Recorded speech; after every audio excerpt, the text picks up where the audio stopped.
Dan Illman, Mike Beer, 2 stakes races on tap at Gulfstream Park on Saturday. Race number 9 is the Grade 3 World of Trouble Sprint. Let's take a look at this field. It kicks off a late pick 4 at Gulfstream on Saturday. The World of Trouble used to be known as the Gulfstream Park Sprint. Lasting Legacy, 7-5 morning line favorite for Jason Service. I could certainly understand it if you're a fig player. If you handicap off figures, you love this horse in this race. He towers over this field on buyer speed figures. 3 straight triple-digit buyers on the way in. Nobody else in the field has reached that level on dirt. If you handicap that way, he's way the horse to beat. He's also trained by Jason Service, who trained World of Trouble, so it all ties in together. Let's take a look at the Timeform U.S. Pace projector for this race.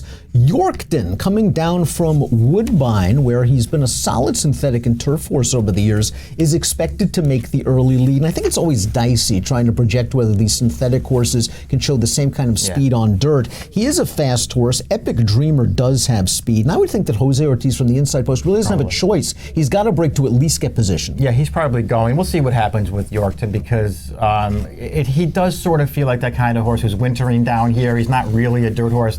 Each of the last couple of years, they've run him on dirt off the layoff, and he doesn't run his race on this surface. It almost feels like they're just giving him one. Let's talk about Epic Dreamer a little bit, and he is probably just a pure sprinter. They tried to stretch him out in the Hooper last time out. It was a big field. It was a wicked pace, and he was part of it, and he paid the price. 2 starts back going the 6, he was able to get close to the pace, a similar trip that Timeform US projects here. Now let's watch what Epic Dreamer did to that field of non-winners of 2 other than he's already in front, and right now it's just a question of how far. Yeah, he's run fine going longer. It just seems like maybe he doesn't quite want to be a 2-turn route kind of horse. He's much better going shorter. He wins this race for fun on the cutback.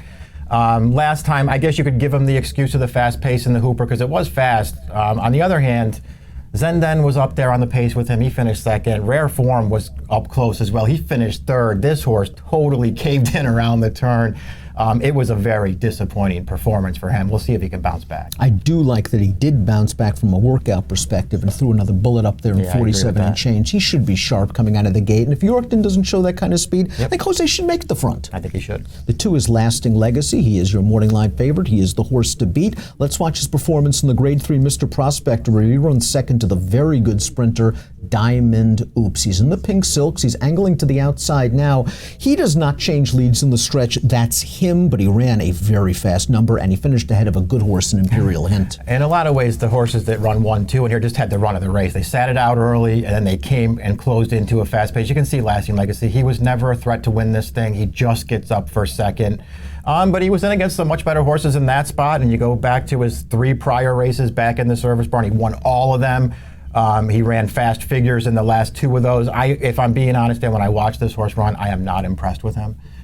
But maybe he's just found the right spot here. Cutting back to 6 will not hurt him as well. He has 4 out of his last 5 lifetime wins at the 6 furlong distance. Sweet on the Ladies has always been one of my favorites because he's the kind of horse that will occasionally outrun his odds and make your trifectas or superfectas. 3rd in the Sunshine Million Sprint in 2018, 41-1. 2nd in this race in 2018, 95-1. 3rd in the Smile Sprint, placed 2nd via disqualification, 2018, 91-1. 3rd in the Grade 1 Vanderbilt, 35-1. He occasionally hits the board. He doesn't win very often. He's going to need a little bit of pace. Yeah, no, I agree with all that stuff. I mean, he tends to outrun his odds. If you want to use him underneath, I am not going to argue. I couldn't put him on top. You could also make the argument that he runs to the level of his competition, where in optional claiming races recently, he just hasn't been able to get the job done. But he's faced some decent enough horses. The winner last time came back to run 3rd with an 84 buyer. If this thing falls apart, I would expect him to come running. Service also has Admiral Lynch, and the Connections purchased this horse at public auction back in December for $85,000. Following a blowout 94 buyer win against much weaker horses at Penn National. He just tracked outside and was too much for that competition. He has run well against stakes horses in the past. First time Service, he can move him up. This horse has only been off the board once in his life. Yeah, I mean, he's run some okay races along the way. And now he's a newly turned 4-year-old with a trainer change. There are things to like, I can't get behind his last race necessarily. It just wasn't a good field. The runner-up is certainly not a stakes horse. The horse that was third in their Snow Day, I think he's 1,000,000 years old and he's a turf sprinter. So he wasn't beating anything, but you just have to take a second look off this trainer change to surface. I got him at first off the trainer change in dirt sprints, 20 for his last 45. 44%, 269 ROI. It really is remarkable. He's been off the board 3 times in his career. My mistake. And you look at these recent workouts: 3 furlongs in 40, 3 furlongs in 41. And usually you'd be terrified, but with service you don't worry about it. His workouts are glorified gallops. Jackson is up next, a nice Florida bred who most recently raced in the Sunshine Million Sprint. We'll take a look at that race right now. It was controlled up front by the 2 favorites, Extravagant Kid and Ladies Island. He's in the red blinkers, trying to come from out of it. He was very wide on the backstretch, and he's actually running at the end of this race. And he's really the only horse at the end of this race doing any kind of closing. Now, either that's a plus for Jackson or an indictment on the rest of the field. Yeah, maybe it is. I mean, it was, to me, the most interesting thing about this race was that he just wound up last early because he's not a slow horse, but they just took him back and they let him make one run through the stretch. I guess all in all, he ran fine. I don't know, Dan. I've been a little bit of a fan of his. I just don't know what they're going to do with him. Are they going to take him back again? I wonder, and I was just going to ask you that same question because it did result in his best Spire speed figure. I would rather him not be taken back. I'd rather him use his speed, and now that he is at least comfortable from far out of it, work out a trip where he's sitting third. That was a decent race. I mean, Extravagant Kid has come back in very good form this year. The runner-up Ladies Island came back to run second in the Pelican, I believe, with a 90-1 buyer or something like that. Jackson, I think, is in good shape right now. And I don't know, he's going to need some pace if they take him back. Luis Saez takes them out. Let's talk about Fast Pass a little bit. This is a horse making his 3rd start off the layoff for Peter Walder. Fast Pass came from left field to win last time out in a starter optional claiming race.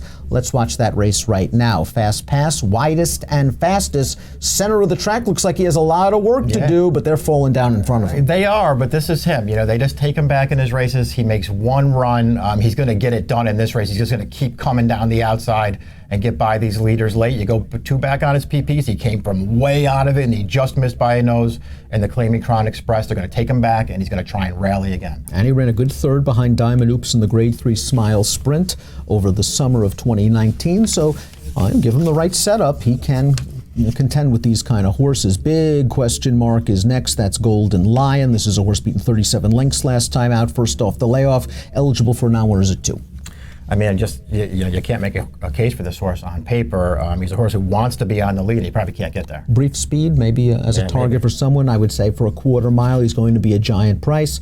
We'll see if he can step up in class. Yorkton is the horse coming down from Woodbine. Mike's mentioned he's tried dirt twice in his career. Once was off a layoff back in 2017 where he raced without Lasix and he was in against a good group. Maybe he was overmatched and maybe he wasn't Yorkton just yet. And the second time was at Keeneland where he caught a sloppy track and a pretty decent sprinter in Hartwood.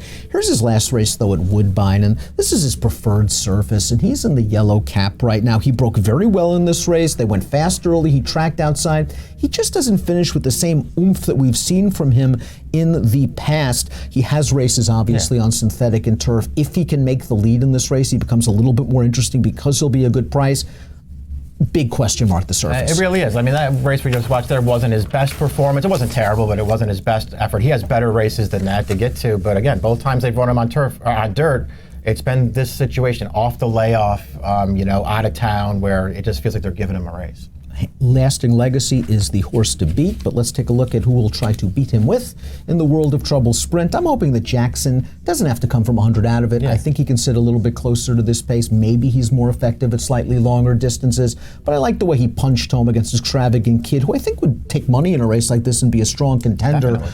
You like Epic Dreamer. You're willing to throw out his last race, the Hooper. He really ran well, too bad. It's not easy to just dismiss his last performance, even with the fast pace factor, and he just didn't run well. I'm hoping he can bounce back in here, because other than that, I think he's run well in basically all of his races, and I do think shorter distances are better for him. Mike's going to take a shot with Epic Dreamer. I'll go with Jackson to try to beat Lasting Legacy, who is our second selection. 5-2-4-8 for me, 1-2-5-4 for Mike. Kicking off a pick 4 at Gulfstream on Saturday with the World of Trouble. Approximate post time 4:04 Eastern. Good luck.